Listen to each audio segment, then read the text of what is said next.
Hi பா, எல்லாம் எப்படி இருக்கீங்க?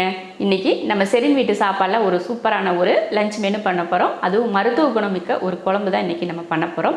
என்ன குழம்புன்னு பார்த்தீங்கன்னா, இந்த கிளைமேட்டுக்கு ஏற்ற போல் மிளகு குழம்பு பண்ண போகிறோம். நம்ம பெரும்பாலுமா அந்த ஒரு மாதிரி கூலிங்காக இருக்க கிளைமேட்லாம் பார்த்திங்கன்னா ஒரு மாதிரி தொண்டையெல்லாம் கரகரப்பாக இருக்கும், சளி பிடிக்கிற மாதிரி இருக்கும், இருமல்லாம் வரும் இல்லையா? அந்த மாதிரி இருக்கிற டைமில் இந்த மாதிரி ஒரு குழம்பு வச்சு சாப்பிட்டோம்னா நம்ம தொண்டையில் அடைச்சிருக்க சளியெல்லாம் நல்லா எடுத்துரும். அதே போல் ருசியும் ரொம்ப சூப்பராக இருக்கும். காரசாரமாக நல்லா புளிப்பாக இருக்கக்கூடிய ஒரு குழம்புன்னு கூட சொல்லலாம். எல்லாருக்குமே ரொம்ப பிடிக்கும். இது மிளகு குழம்பே டேஸ்ட் எப்படி இருக்கும் அப்படின்னு யோசிக்கவே தேவையில்லை. ரொம்ப ரொம்ப ருசியாக இருக்கக்கூடிய ஒரு குழம்பு தான். வாங்க அதுக்கு தேவையானது என்னன்னு பார்த்துடலாம். முதல்ல இதுக்கு மசால் அரைச்சி எடுத்துக்கலாம். கடாய் வச்சுட்டு ஸ்டவ் ஆன் பண்ணியிருக்கேன். மிளகு சேர்த்துக்கலாம். 2 3 இந்த ஸ்பூனில் 3 ஸ்பூன் மிளகு சேர்த்துருக்கேன். நம்ம காரம் மிளகுல இருக்க காரம் மட்டும்தான், அதனால தான் நான் 3 ஸ்பூன் சேர்த்துருக்கேன். அடுத்து மல்லி சேர்த்துக்கலாம். 1 2 3 4 இதில் 4 ஸ்பூன் மல்லி சேர்த்துருக்கேன். 3 ஸ்பூன் மிளகும் 4 ஸ்பூன் மல்லியும் சேர்த்துருக்கேன். இப்போ இதை வறுத்து எடுத்துடலாம்.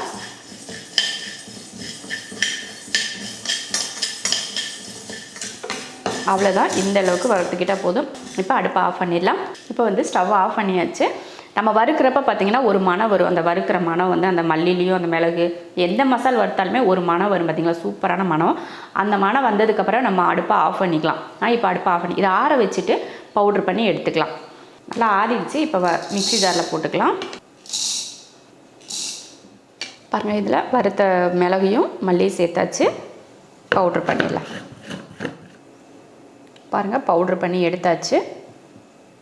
நான் பார்த்திங்கன்னா 4 ஸ்பூன் மல்லியும் 3 ஸ்பூன் மிளகும் சேர்த்து பவுட்ரு பண்ணியிருக்கேன் வறுத்துட்டு.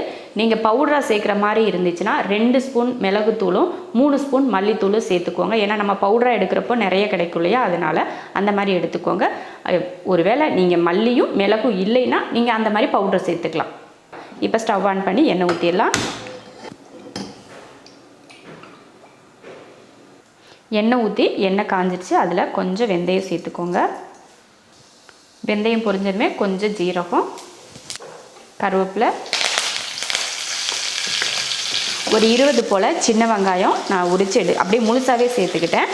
நீங்கள் கட் பண்ணி போடுறதுனாலும் போடலாம், இல்லை பெரிய வெங்காயம் சேர்க்குறதுனா கூட சேர்த்துக்கலாம்.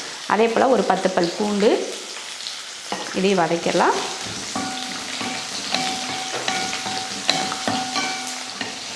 வெங்காயம் பாருங்கள் நல்லா வதங்கிடுச்சு. இதில் தக்காளி சேர்த்துக்கலாம். ஒரே ஒரு தக்காளி சேர்த்துக்கோங்க. குட்டி தக்காளியாக ஒரு தக்காளி, அதிக தக்காளியெல்லாம் வேண்டாம்.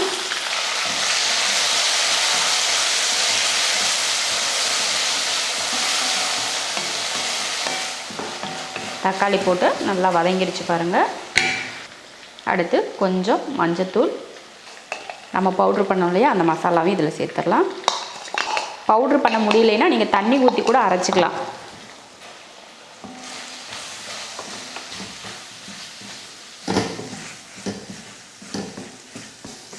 இந்த மசாலா போட்டு இது போல் ஒரு 2 நிமிஷத்துக்கு நல்லா எண்ணெயில் வதக்கி விட்டுக்கோங்க. வதக்கினதுக்கப்புறம் புளி சேர்த்துக்கலாம். ஒரு பெரிய நெல்லிக்காய் அளவுக்கு புளி எடுத்து கரைச்சிருக்கேன். இல்லைன்னா நீங்கள் நல்ல புளிப்பு வேணும் அப்படின்னு நினச்சிங்கன்னா ஒரு லெமன் சைஸ் கூட நீங்கள் எடுத்துக்கலாம். புளி சேர்த்துடலாம்.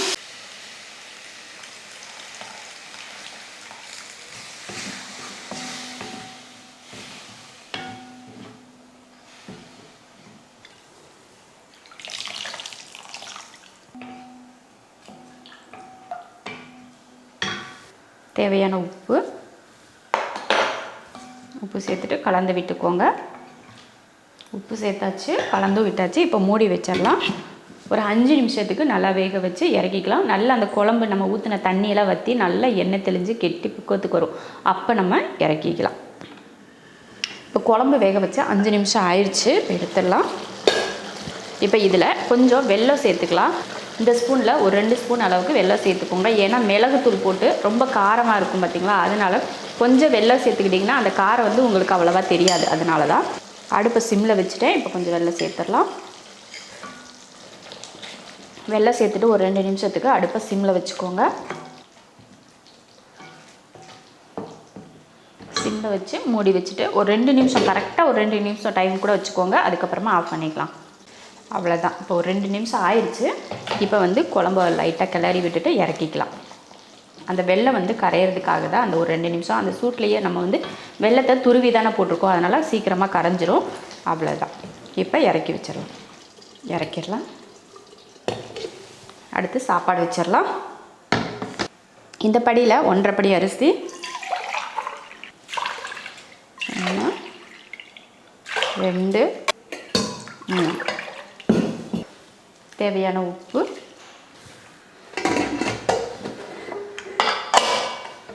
மூணு விசில் விட்டு ஆஃப் பண்ணிக்கலாம். சாப்பாடு வச்சு எடுத்தாச்சு. இப்போ நம்ம வந்து பொரியல் பண்ணிக்கலாம். பொரியல் வைக்கிறதுக்கு ஒரு பேன் வச்சு எண்ணெய் ஊற்றிடலாம்.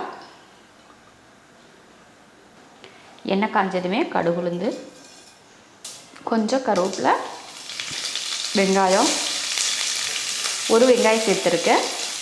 அடுத்து பச்சை மிளகாய், 3 பச்சை மிளகாய் சேர்த்துருக்கேன்.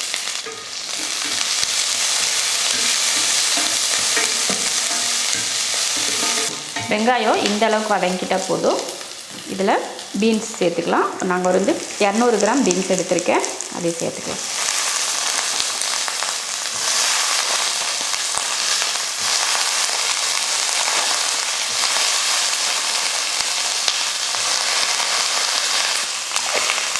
தேவையான உப்பு, கொஞ்சம் மஞ்சள்தூள் இதை கலந்து விட்டுடலாம்.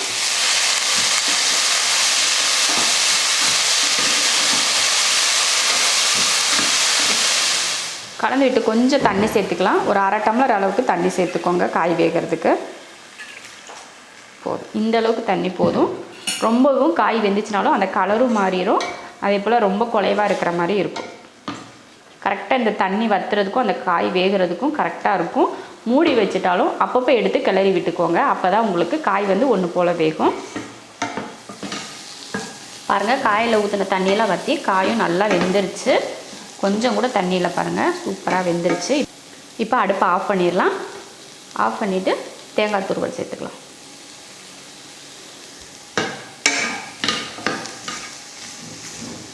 அவ்வளோதான், பொரியல் ரெடி ஆயிடுச்சு.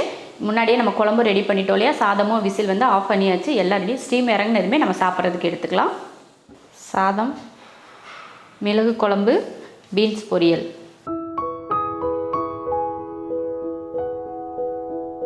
சூப்பரான ஒரு காரசாரமான லஞ்ச் மெனு ரெடி பண்ணிட்டோம்.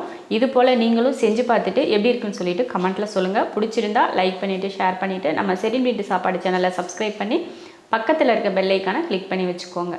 இப்போ சாப்பிட போகலாம்.